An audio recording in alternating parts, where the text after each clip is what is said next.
Kita akan melanjutkan seri dari tutorial kita tentang pembuatan aplikasi sekolahku. Nah, aplikasi ini kemarin kita rancang untuk kegiatan pembelajaran. Jadi nanti sekali lagi silakan teman-teman sesuaikan dengan kebutuhan. Jadi bukan saja untuk kursus seperti yang saya buat sekarang ini, tapi teman-teman bisa menggunakan skrip yang sama, menggunakan tutorial yang sama untuk membuat aplikasi kegiatan pembelajaran lainnya. Oke, kemarin kita sudah sampai di bagian konfigurasi attendance. Selanjutnya kita akan masuk ke bagian kalender. Silakan teman-teman masuk ke Builder dulu.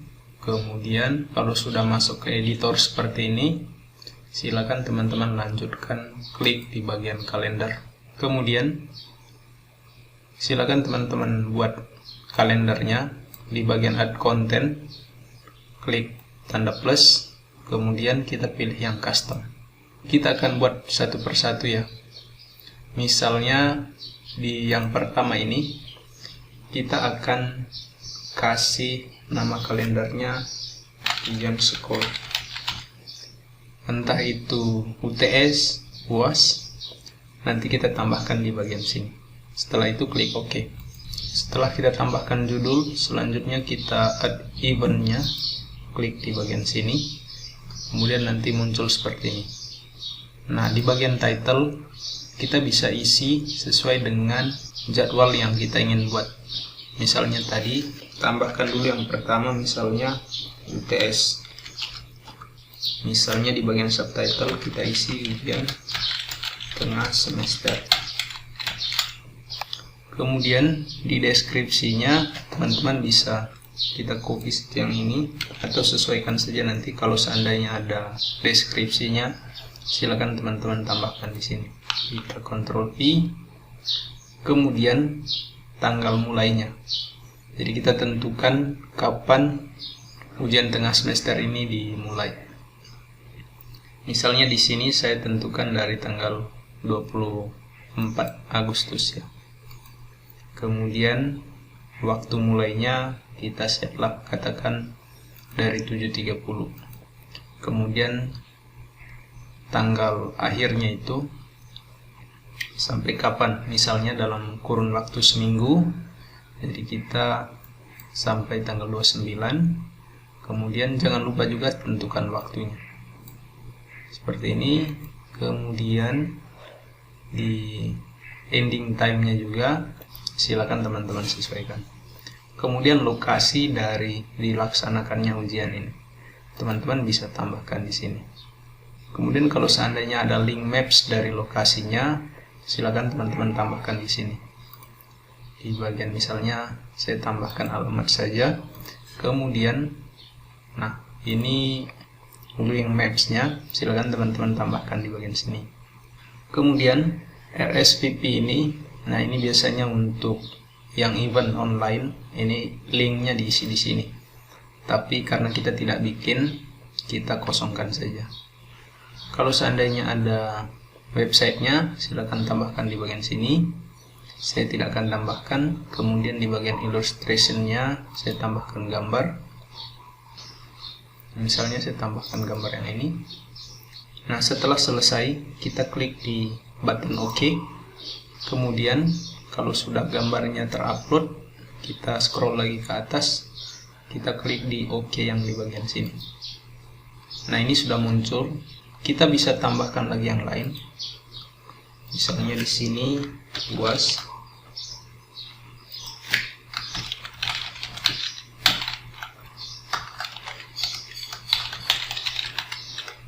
Kemudian kita copy yang ini, paste ke sini. Kemudian kita tentukan lagi, misalnya ini September, tanggal 24 lagi. Kita bisa tentukan lagi, misalnya sampai tanggal 30. Kemudian ini saya pilih sembarang saja ya, teman-teman silakan sesuaikan saja. Kemudian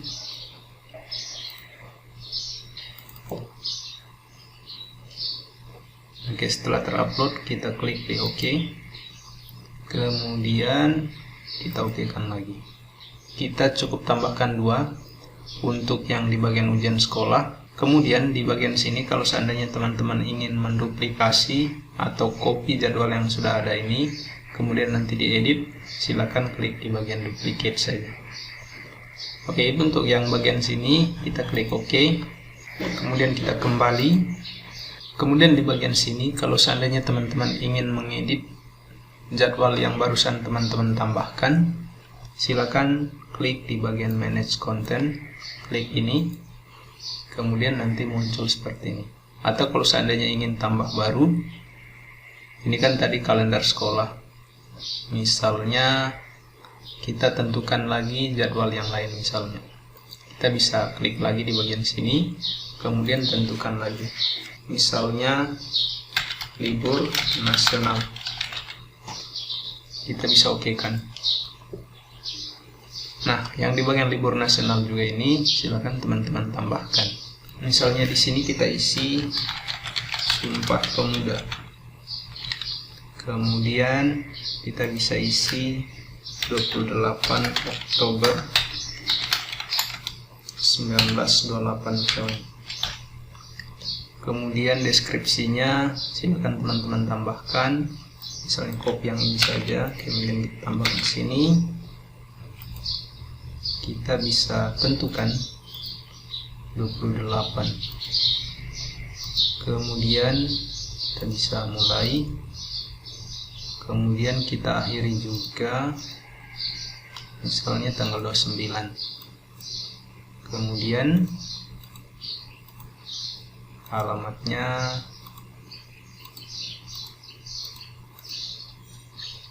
ini harus teman-teman sesuaikan ya, karena ini untuk contoh saja, jadi saya sengaja buat seperti ini. Kemudian nah, ini kita sudah selesai tambahkan. Teman-teman bisa, kalau seandainya teman-teman klik di bagian Manage Content sekarang, kita sudah punya 2 buah kalender yang baru kita tambahkan. Jadi silakan teman-teman lakukan hal yang sama untuk event-event yang lain. Ini untuk kalender. Selanjutnya di bagian Push Notification, saya rasa ini tidak terlalu penting karena ini akan berfungsi setelah kita generate aplikasinya. Jadi kalau seandainya di sini teman-teman belum bisa, nah di sini karena memang kita belum generate aplikasinya. Kemudian di bagian account, silakan teman-teman sesuaikan saja field apa saja yang ingin dimintakan ke user. Nah di bagian sini saya cukup centang yang di bagian self registration, jadi yang lainnya saya kosongkan. Kemudian setelah akun selesai, kita masuk ke bagian folder.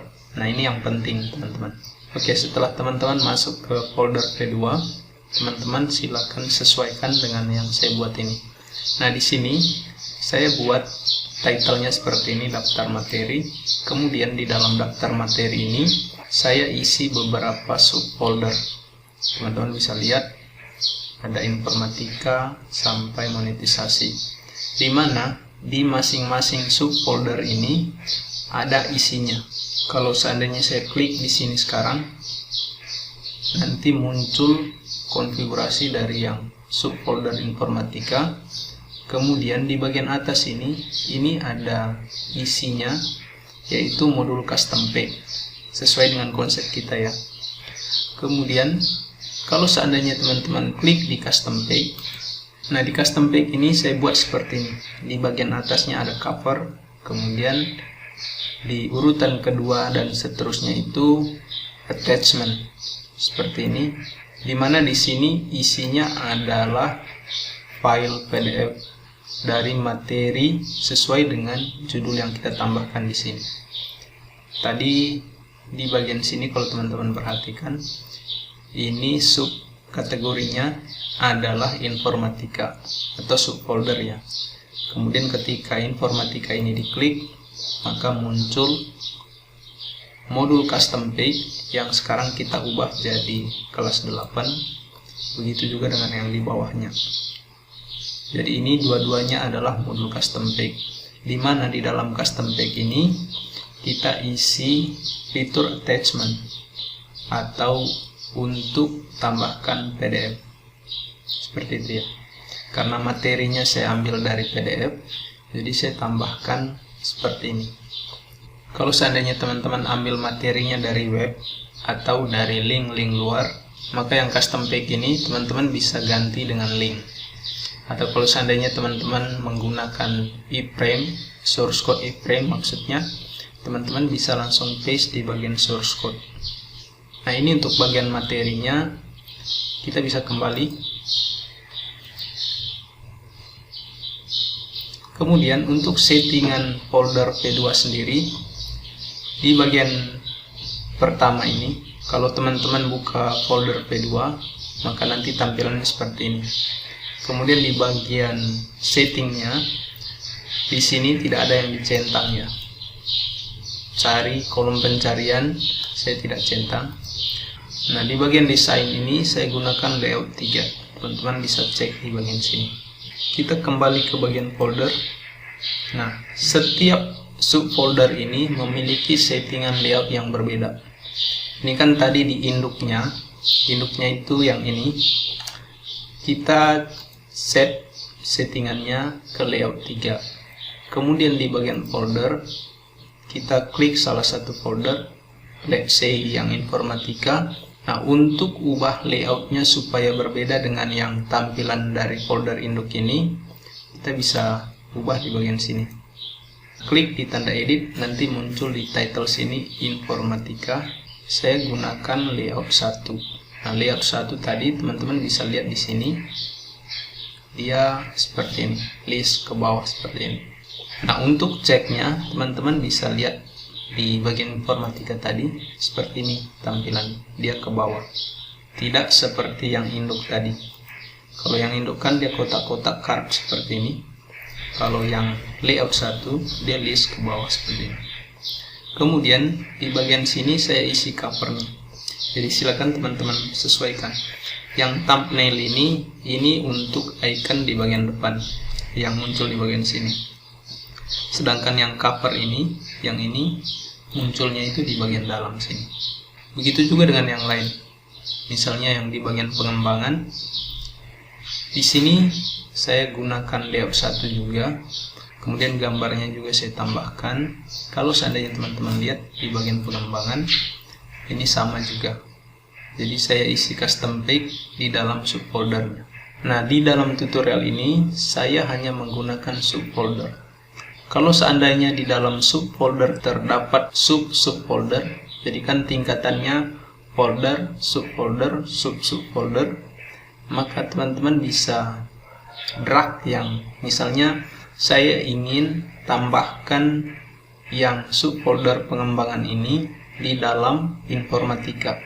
Teman-teman bisa arahkan pointer ke tanda yang seperti tanda tambah ini, kemudian klik, tahan, geser seperti ini. Nah, dia otomatis nanti ada di bawahnya informatika. Jadi pengembangan ini sekarang statusnya adalah child dari informatika. Begitu juga dengan yang lain, misalnya pemasaran. Atau kalau seandainya saya ingin supaya IT dan software ini menjadi child dari pengembangan, teman-teman silakan drag saja. Nah, ini ceritanya sekarang, si informatika ini punya 2 anak, punya 1 cucu. Kalau seandainya ingin dikembalikan, sama juga caranya, tinggal di drag ke depan. Begitu juga dengan yang ini. Itu untuk folder P2. Kemudian kita bisa klik lagi di fitur. Nah, sekadar info saja bahwa folder P2 ini yang available from menu ini kita matikan. Ini artinya modulnya terpublish, tapi dia tidak akan muncul di bagian menu sini, karena kita hanya menggunakan link dari folder P2 ini di button-button yang ada di bagian depan. Jadi saya tambahkan di bagian sini, di bagian sini, di bagian sini. Ini scriptnya sekarang saya sudah tambahkan link menuju folder P2. Jadi ketika diklik, misalnya yang bank soal, dia akan diarahkan ke bagian sini, folder P2 yang kita tambahkan. Nah, teman-teman bisa buat banyak folder P2 di dalam satu aplikasi, kemudian nanti linknya diambil satu persatu, dan di paste ke bagian button-button yang ini. Itu juga dengan yang di bawah. Oke teman-teman, ini saja konfigurasi untuk modul-modulnya. Nah, untuk source code-nya sendiri kita akan bahas di next video. Selamat mencoba, semoga berhasil.